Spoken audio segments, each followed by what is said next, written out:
Now, take a look, a closer look, at what's in that empty jar. Wow. What are all those things squiggling around in there? Are those animals, Grandpa? That they are, Tim. Those little critters are called protozoa.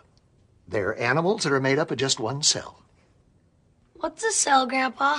A cell is the smallest unit of living matter. I've learned about that. What about atoms and stuff?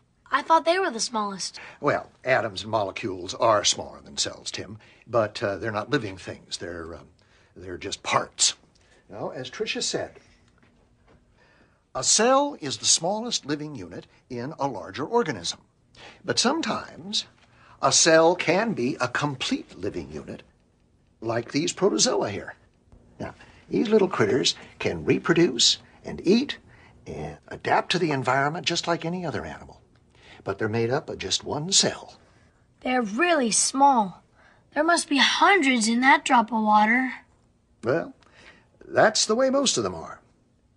In fact, some cells are so small that 50,000 of them would line up to measure just 1 inch. Now, Tricia, do you know how big the largest cell is? I don't know. Aren't they all really small like this? Well, actually, the yolk of an ostrich egg is the largest cell we know of. It's about the size of a baseball. The whole yolk of an egg is just one cell? Yep. But most cells are extremely small. In fact, your body is made up of about 100 trillion cells. 100 trillion? And God designed them all. So, the little moving blobs in our pond water are called protozoa? Different ones have special names. Let me introduce you to the first man to try to name them all.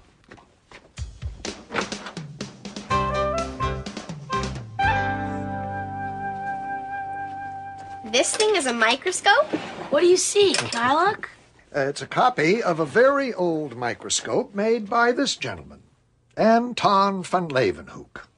Grandpa, how come all these guys you admire have such strange names? Well, it wouldn't seem so strange if you were Dutch and lived in the 17th century. Van Leeuwenhoek studied how people made lenses for eyeglasses. And then he made his own very fine lenses for his microscope. Now, in 1675, Van Leeuwenhoek discovered tiny animals like the ones you saw swimming around in a drop of water. He wrote descriptions and drew pictures of what he saw. He called his animals beasties or animalcules. Until Van Leeuwenhoek's microscopes, people had assumed that all living things were made up of blobs of some mysterious protoplasm. But now they could look and see that there's more to God's creation than meets the eye. Couldn't have put it better myself. Well, at least we know that our expedition wasn't a failure. I think these guys should count as much as a frog. Well, there's a lot of variety in there, Tim. There are over 45,000 different kinds of protozoa. Now, look here. Do you see the ones that are shaped like little blobs? They're all kinds of different shapes. Yeah. Well, this is an amoeba.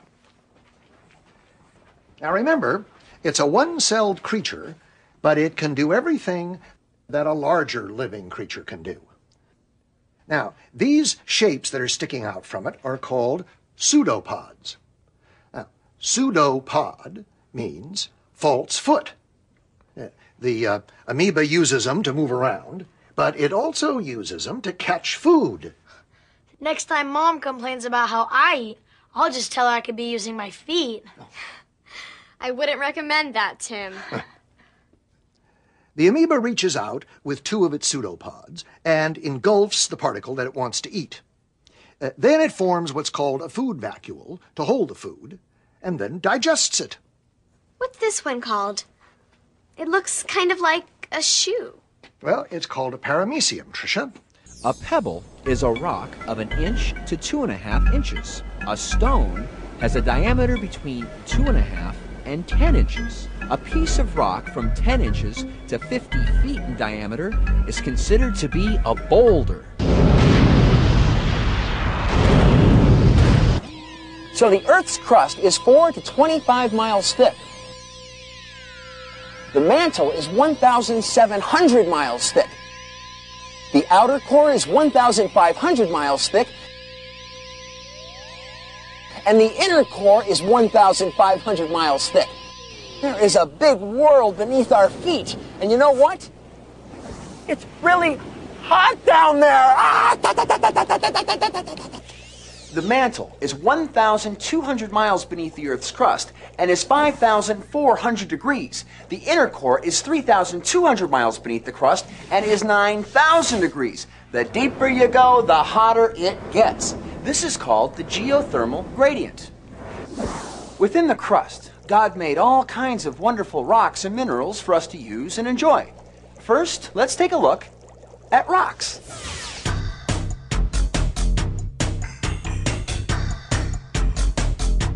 Rocks are not like plants or animals because they don't have the same cycle of life. But rocks do have a life, sort of. Through rocks, we learn about our Earth's history. Finely ground rocks serve to provide mineral-rich soil, giving life to plants for growing food. Rocks are responsible for the warm sand we walk on at the beach, and for the majestic mountains that provide year-round recreation. Rocks are the foundation of the continents, from the very largest to the very smallest. Rocks provide an interesting place to start in our geology lesson. There are 3 categories of rocks: igneous, sedimentary, and metamorphic. And when God created the earth, igneous was the first real rock formed. Woo! Talk about hot! Really hot stuff. Igneous comes from a Latin word meaning fire. When volcanoes erupt, they emit molten or liquid rock called magma. When this magma cools and crystallizes, it's called igneous rock. Igneous rocks are made up of minerals whose crystals are tightly woven together. Some igneous rocks are found deep in the crust where the magma is forced into cracks and crevices called dikes, sills, and batholiths. When this happens, the magma cools slowly and large crystals are formed in the rocks. For example, in granite, one of the most common types of igneous rock, you can see the crystals that make up the minerals feldspar, quartz, and mica. If the magma or lava flows on the outside of the earth, it is exposed to air and cools quickly. For example, obsidian rock is also called volcanic glass. It cools so quickly the crystals have no time to form. Obsidian rocks make great arrowheads because they have very sharp edges due to the way they fracture or break apart. The crystals that are formed from lava that cools quickly are much smaller and can sometimes only be seen with a special geological microscope.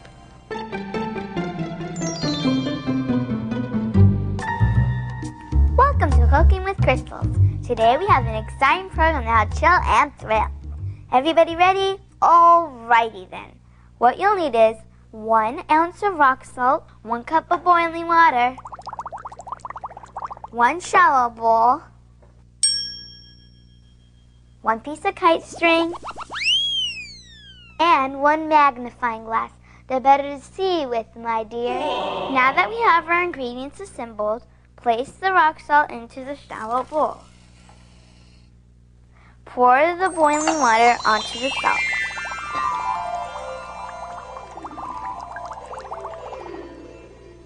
Place a string in the solution, letting one end rest on the edge of the bowl. Let this stand in a sunny spot for several days. Well, let's see what we have here. Oh, look at our crystals. Salt crystals are cubical, and indeed we have perfect view here. Remember, mineral crystals formed during rapid cooling will be smaller than those formed during slow cooling.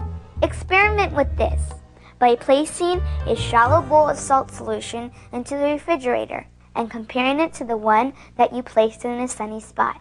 And just for fun, we'll add food coloring to the spatula solution.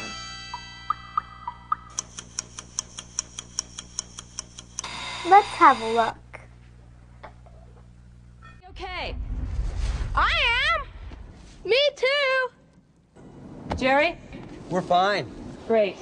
Good work. That'll be a half-hour lunch break for Shadow. If it looked dangerous, we wanted it to. And it would be for anybody else, but this is Jerry Terrian, and that's his friend Shadow. Jerry trains exotic animals for the movie industry. As a matter of fact, Shadow recently starred as Bagheera in the Walt Disney movie The Jungle Book. Everybody, we'll be moving on to the next location. All right, guys, pack it up. We're moving to the school. Jerry doesn't only work with Shadow, he also works with lions, tigers, bears, wolves, baboons, a whole host of animals. In order for Jerry to do what he does and not get killed but stay safe, he has to learn to recognize danger signs. For instance, if he notices the pupils of the big cat's eyes getting very large, that means the cat's getting too aggressive and dangerous. Jerry can then take the necessary steps to avoid getting hurt. That means giving the cat his space, giving him time to cool off. We all have the ability to recognize danger. It's a matter of knowing what to look for that keeps us safe, that keeps us from getting hurt or being taken away. We'd like to show you how to do just that. So, the object of this program is to learn to recognize danger in our daily lives, no matter how small. That means learning to listen to your gut and trust your instincts. Guys, you ready? We're going to see you in a few minutes. See you guys.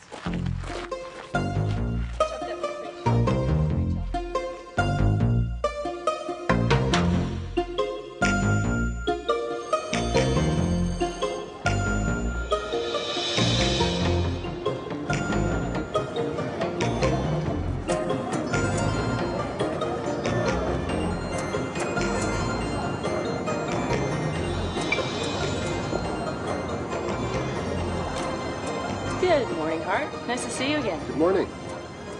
Have they started already? Just listen, what do you think? Yeah, I'd say so. Are you going to join us? You bet. Hey, come on, wait up. Thanks again for the space, Hart. We'll see you in a few minutes. Sure, you bet. Check it out. Ouch! What'd she do to him? I don't know. You go ask him. Welcome to the KI Kids Safety Program, where being aware and opening your eyes to danger is the key. Now, on the other end of this gymnasium are a group of kids just like yourselves who are learning how to stay out of danger and get to safety. We hope you'll learn how to use your own imagination and instincts to keep yourselves out of danger, but in the meantime, they've just started learning how to get away if someone grabs them and then run to safety. You ready? Let's join the class.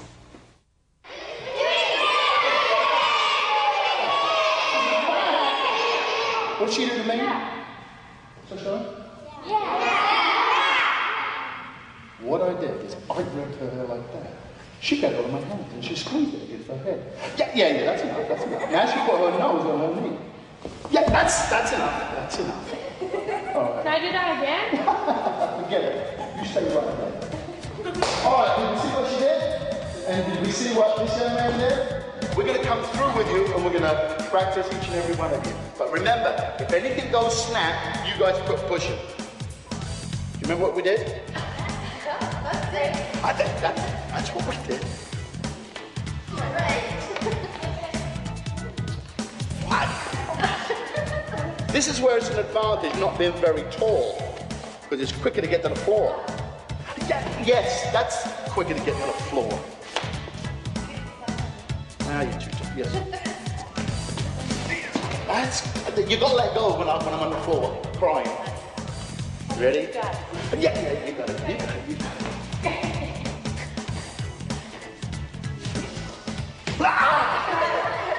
That's it, I quit. Okay, that was great, that's easy, see?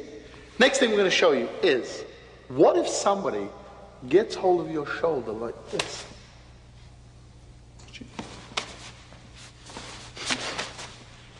What Judy is doing is, she just pushes my hand off. She brings her hand close to my hand.